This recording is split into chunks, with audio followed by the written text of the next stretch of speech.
So our question, what education and training do you think that APs need to have to help improve the quality of care for frail older people and people with dementia? So basically what we said was we think there needs to be advanced communication skills in the course.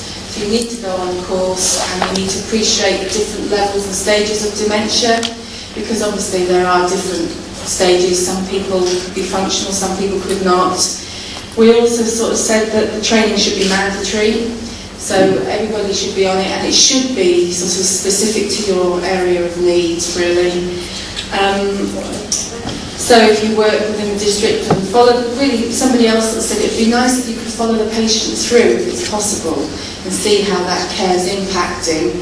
It's also about how you impart your information to the family, because obviously they're the people that are going to be at home taking care. So it's how you can communicate to the family how best to help the patient, really.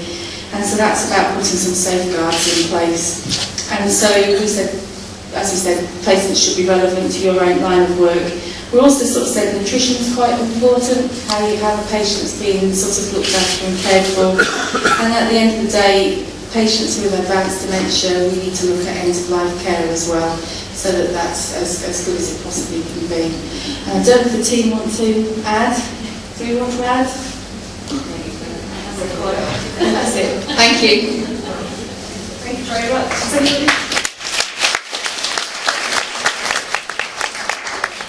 Good afternoon, folks. Our question is what can be done to make Norfolk and Suffolk the place for trainee APs and the place where APs want to stay to progress their careers? So we looked at a variety of things. Firstly, managers who fully understand the role of the assistant practitioner, and general overall awareness of where the role fits within workforce development and the workforce model. We thought we needed opportunities for progression and development of our APs. In some of our trusts, there seems to be a big swing in roles and in grading, so the sort of development of band 4s in one of the trusts was quite an important thing. We think we needed defined job descriptions, because there seems to be a huge variety and lack of clarity in these job descriptions. We thought we needed more consistency of the AP role across the different trusts and organisations. We've all studied hard, or some are still studying hard. It would be nice if there was some form of financial reward at the end of all of this. Yeah. A pathway to maybe a higher banding, or for those that want to stay in the assistant practitioner roles, and looking at enhanced roles, where maybe we're taking on, as we were speaking about earlier, medication management, therapies, stuff like that, so that there's maybe not necessarily wanting to go and become a band 5 nurse or a band 5 OT, but that there's maybe extra pathways within the band 4 where you can actually develop your skills further.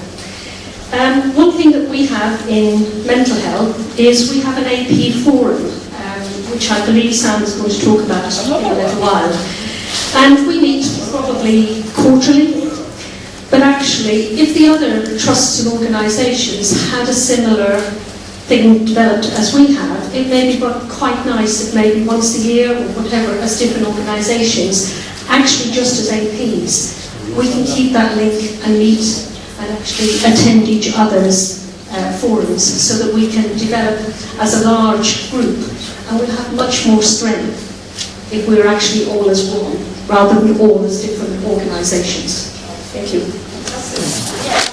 We're part of Group 2 as well, and we echoed what they said.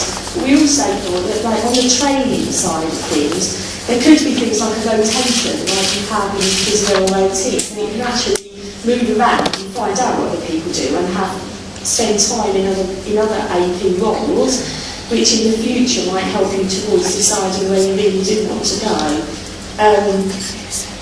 And time is another issue. Somebody who's training for a role or in a role needs detected time, so that there can be mentoring, they do get some study leave, they've got time to do the training that they're trying to do, instead of just getting sucked up into the team and just become part of the working, because that's what happens, you learn a few things and then you just sucked up into the general day-to-day running things and your training doesn't get done.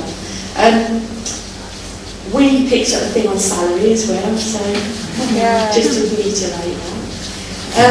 And about forum, having a forum for us, and options to specialise as well. So instead of, in some places, you can end up becoming just a jack of all trades, and actually that's not always very satisfying. It's nice to be able to specialise, or perhaps be a champion in a specific thing, so that people can come to you if they've got problems in the area that they're trying to deal with. We talked about whether or not the name assistant practitioner is actually right for us. Oh, okay. Because nobody really knows what it is. The public don't know what we do. You know, you say you're assistant practitioner, well, what's that? Yeah. And it encompasses hundreds of things, but I bet we're all here, and we've got loads of different roles here, and yet we're all called an assistant practitioner. And I don't even know if practitioner is the right name, to be honest. So it's quite unclear what we actually do.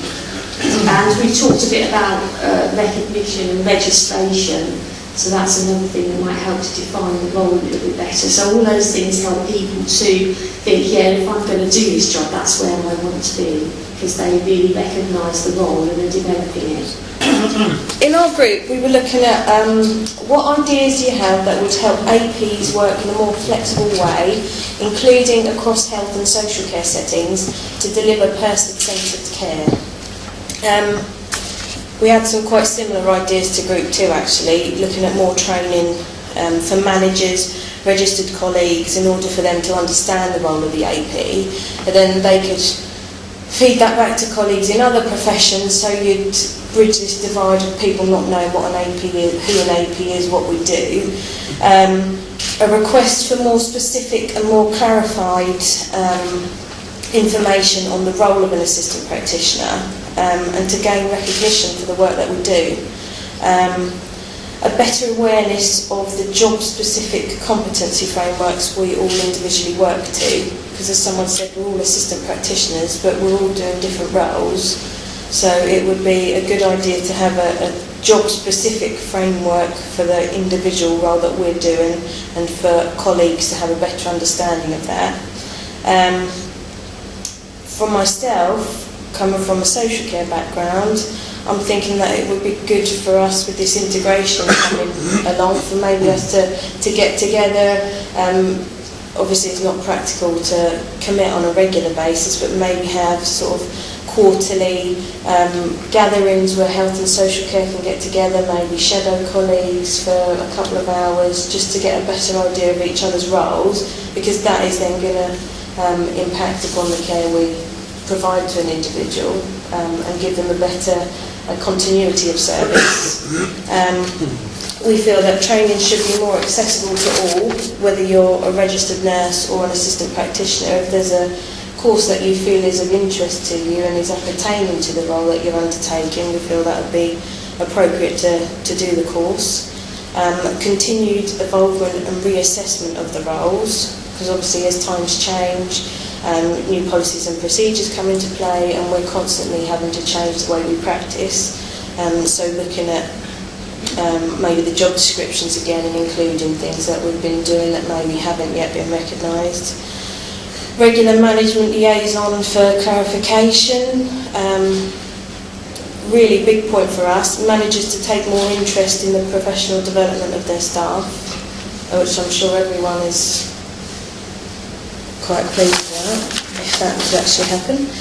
Regular reviews of policies and procedures to ensure they reflect the up-to-date evolving role and responsibilities of the assistant practitioner. As and when managers are challenged, they generally say they're bound to policies, but obviously if we could look at those policies, that may enable us to provide a better service for our service users or patients. And my colleague came up with the idea of local AP forums, pooling knowledge every so often across health and social care, maybe asking each other questions if there's things we don't understand for each particular role, or places that we can refer people to. So it'd just be a good sort of one-stop shop, if you like, just to tap into every so often. Okay, so our question was, what do you need in your day-to-day work to help you improve the quality of care delivered in Norfolk and Suffolk? We came up with a range of ideas and we've split them up basically into two areas. So support and registration and standards, basically. So what we need is support from our supervisors, colleagues, mentors, and we also need regular feedback on our performance, and also adequate time for all these to happen and for us to see our patients. Also, good team morale is in there, and enough staff to do the work. I mean, we all know with our cutbacks, it's absolutely terrible at the moment, and a good standard of training, because if we don't have the training, we can't do our jobs. And good equipment that is available and to work with. And obviously less cheap paperwork, because the paperwork after that is ridiculous. Okay, the other side, standards and registration, stuff like that. So we all have our standards within our own trust, but we don't have any clear national standards at the moment, and that's a big cause of concern. And even in different departments, your standards can be completely different. No one really knows what maybe does it. Also looks at foundation courses, more choice of modules, MVQ top-ups, and top-up in our own specialities. And registration, so we have accountability and that protection that we need. Our question is, how can APs work together across organisations to solve problems and be of value to their organisations as a specific staff group? I think we all realise that one of the problems is we're not a specific group. None of us seem to know what we're doing. Management don't seem to know what we're doing. And we're all sort of button heads, as far as I can make out so far. I thought I was coming up with a really clever idea, and I suggested to my group that we have a forum. I didn't realise everybody's already got a forum. Just didn't know about them. And I think that epitomises the problem, is we're not communicating. And we always talk about communication. And it seems impossible. Nobody does communicate.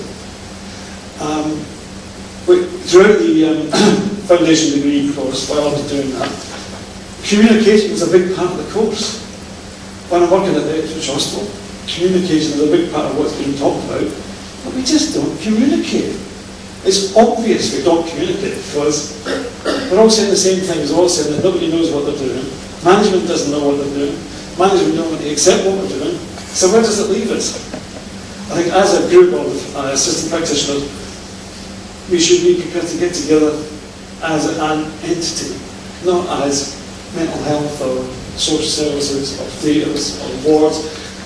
If we generate enough feeling towards what we're doing as a job, my specific criteria is to be part of a patient's care. I feel proud and privileged to actually be part of a patient's care. I love the idea that I'm in a theatre, part of a group who's doing an operation on a person and it's going to make them better. That's my sole purpose. If I'm acknowledged by getting a higher grade or a better pay, fantastic. That's not what it's about for me.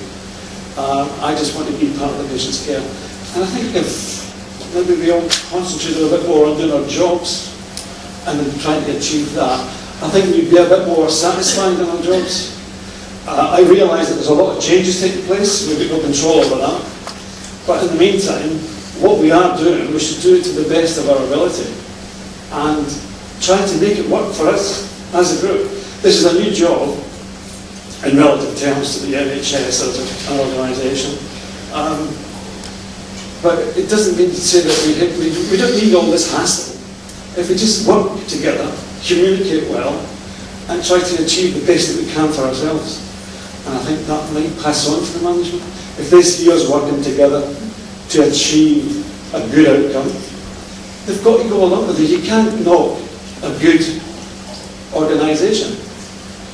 And apart from that, we've made some notes of things that we think are important in relation to what we've been talking about. And some of it is related to the forms, and everybody seems to have forms, but why is there so many? Why isn't there just one? It's only one at the moment. Eh? It's only one at the moment as far as No, there's loads. You get members here, members over there, over here.